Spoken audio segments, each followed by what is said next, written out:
Well, it's close to the end of 2009, and our final Spirit of Star Trek this year will feature a gentleman I've been hoping to get on for quite a while now, Mr. John Billingsley. Yay. Hello, Yay. hello. Nice to be here. It's nice to be here. This is John's home, and he has quite graciously invited us in to do a little look-see, little look ahead at the program on November the 8th. John, of course, played Phlox on Enterprise, and we're looking at an episode that night called Dear Doctor. We just got a clarification on the title of the episode, in which Phlox faces a pretty serious ethical dilemma for which there seem to be no guideposts. And we don't want to give all that away. We're going to talk about that on the 8th. But John, I wanted to talk to you a little bit about Phlox. All right. Now, part of what fascinates me in the art of acting is there actually is a spiritual element to it, done properly.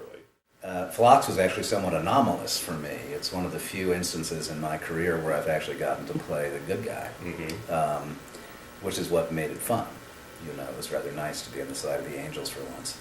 And I have to say, he was probably closer to me in his outlook and what I would hope to be, my own personality than anyone else I've ever played, save for some stage work.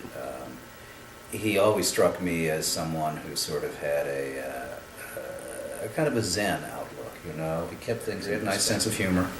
I think he was he had a penchant for the wry and the ironic, which I also liked. And the only direction was come in with a slight alien accent.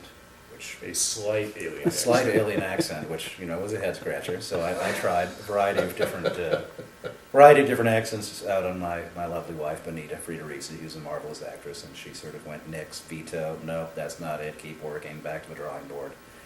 Until I finally came up with what I think more or less I settled on, which was sort of a slight variation on an Indian accent. I sort of thought of him in kind of he just struck me as sort of a bit of a Buddhist. So the only other thing that was ultimately missing was I actually envisioned that perhaps on his home planet he was a bird. So I had a squawk. He was a bird. I thought he was a bird. I thought he had sort of avian characteristics. So I threw in a little bit of a in moments of rapture, transport, and for what it's worth, and I've told this story before, but it always makes me laugh. I got the job offer, and I thought, am I being hired in spite of the squawk or because of the squawk? Do I squawk? I don't know. When I show up to work, am I squawking? They didn't seem to make me look like a bird. They didn't dress me like a bird, so I thought, well, I'm probably not a bird, but I did get hired and I squawked. Yeah. The first day on the set, I could never really get a straight answer from Rick or Brannon, I think because they were sort of taking a certain delight in my confusion. So that first day on the set, when Jim, who was directing that first episode, called action, I blah, blah, blah, blah, blah. I heard, cut! Quit screwing around, John. Get back to work. Which is how I knew I truly was not a bird. So that was the end of the squawk, pretty much. Yeah, that was the end of the squawk. Yeah. At what point did their marriage customs? Yeah, that was for instance a wrinkle. I thought they were rather monastic. I thought the reason we've never heard of them is because they died out and they sort of eschew sex, yada yada yada. Then it turned out that they were Mormons, for God's sake, and I got to rewrite that. What do we do with that? Yeah, what do we do with that? They have one of the most crowded planets in the galaxy. They're all cheek to jowl with each other, which does beg the question, well, what happened to them?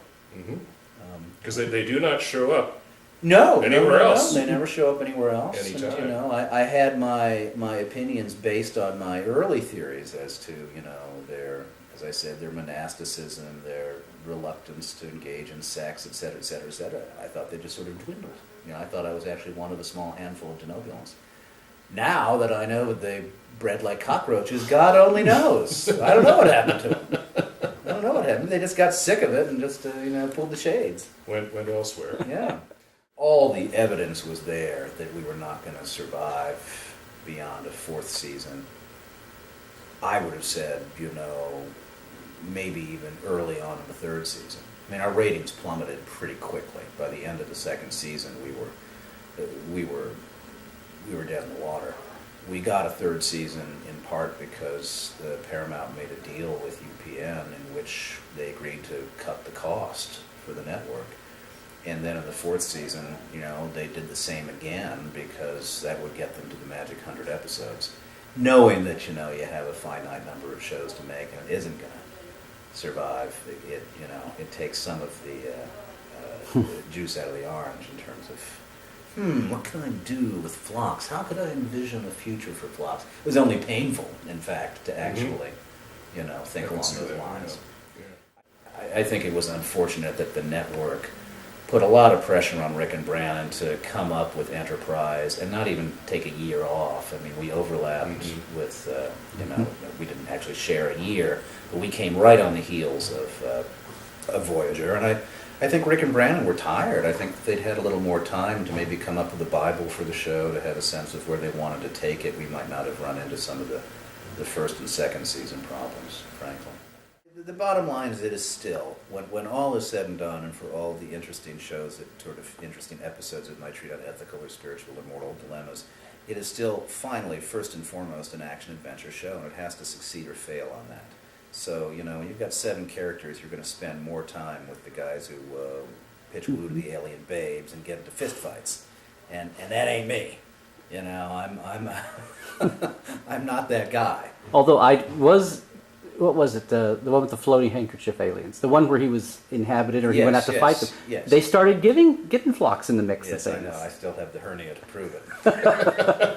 Yes, I remember that was the Reeves Stevensons. In fact, I even had a little phrase I invented. Damn you, Reeves Stevensons! Because they had me butting heads with Connor and throwing punches and getting slammed to the deck. That guy goes, well, I'm supposed to carry the narrative. I'm the explicator, not the fist fighter. Jeez. Well, John, thank you for taking the time here today. My pleasure. And really looking forward to November the 8th, when we're going to have a much longer conversation about these and other topics. And, of course, Mike Westmore will be there to help keep things interesting that night. All right. And that, again, will be November the 8th, Sunday night, 7 p.m., First Presbyterian Church of Encino, 4963 Balboa Boulevard, 818-788-1147 for reservations. Thank you, and we'll see you there.